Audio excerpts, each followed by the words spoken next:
Mbappe, Dembélé কিংবা Michael অলিসেই নয়, বিশ্বকাপের সর্বকালের সেরা ত্রয়ী হলেন রোনালদো, রিভালদো এবং রোনালদিনহো। শুধু ত্রয়ী বললে ভুল হবে, তারা সবাই ছিলেন কিংবদন্তি। কেন বলছি এমন কথা? চলুন বিস্তারিত জেনে আসি। এই বিশ্বকাপে কিলিয়ান এমবাপ্পে, মাইকেল অলিসে এবং উসমান ডেম্বেলে এমন একটি ফ্রন্ট থ্রি গড়েছেন যেটা পুরো টুর্নামেন্টে সবচেয়ে ভয়ঙ্কর অ্যাটাকিং ইউনিট হিসেবে উঠে এসেছে।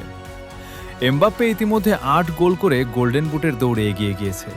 ডেম্বেলে করেছেন ৫ গোল, আর অলিসে ৫টি অ্যাসিস্ট দিয়ে ফ্রান্সের বিল্ড আপ, ট্রানজিশন এবং ফাইনাল থার্ডে ক্রিয়েটিভিটির মূল চালিকা শক্তি হয়ে উঠেছেন।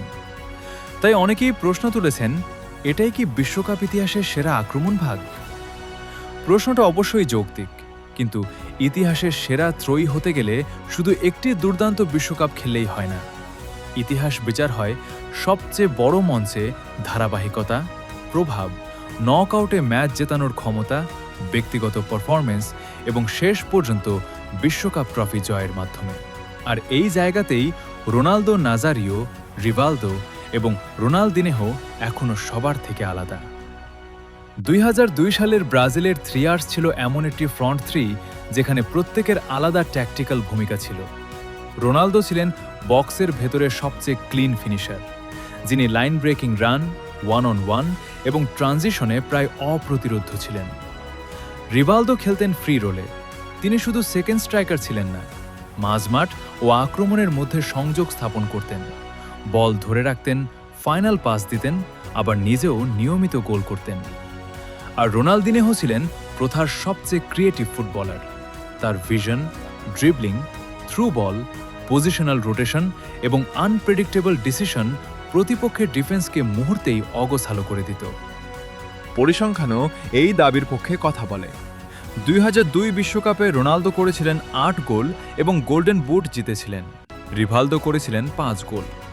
রোনালদিনহো গোল করার পাশাপাশি গুরুত্বপূর্ণ অ্যাসিস্ট করেন এবং ইংল্যান্ডের বিপক্ষে কোয়ার্টার ফাইনাল ম্যাচের টার্নিং পয়েন্ট তৈরি করেন।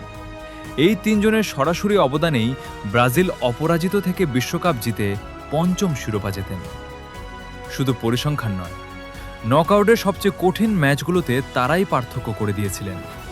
ফ্রান্সের বর্তমান ত্রয়ীর সঙ্গে তুলনা করে দেখা যায় এমবাপ্পে, দেম্বেলে এবং অলিসে এখন পর্যন্ত অসাধারণ ফুটবল খেলেছেন। এমবাপ্পের ৮ গোল, দেম্বেলের ৫ গোল এবং অলিসের ৫ অ্যাসিস্ট প্রমাণ করে তারা এই বিশ্বকাপের সবচেয়ে কার্যকর আক্রমণ ভাগগুলোর একটি। কিন্তু তাদের যাত্রা এখনও শেষ হয়নি। ইতিহাসে সর্বকালের সেরা ত্রয়ীর আসনে বসতে হলে এই পারফরমেন্স বিশ্বকাপ ট্রফি দিয়ে পূর্ণতা দিতে হবে। নকআউটের সবচেয়ে বড় ম্যাচগুলোতেও একই আধিপত্য ধরে রাখতে হবে এবং এই সাফল্যকে সময়ের পরীক্ষায় টিকিয়ে রাখতে হবে। এই কারণেই আজও রোনালদো নাজারিও, রিভালদো এবং রোনালদিনহো বিশ্বকাপ ইতিহাসের সর্বকালের সেরা ত্রয়ী বলা যায়। কারণ তারা শুধু দর্শনীয় ফুটবল খেলেনি, তারা ট্যাকটিক্যালি সম্পূর্ণ ছিলেন, ব্যক্তিগতভাবে বিশ্বসেরা ছিলেন, একে অপরকে পরিপূরক করতেন, নকআউটে ম্যাচ জিতিয়েছেন এবং শেষ পর্যন্ত বিশ্বকাপ ট্রফি নিজেদের হাতে তুলেছেন।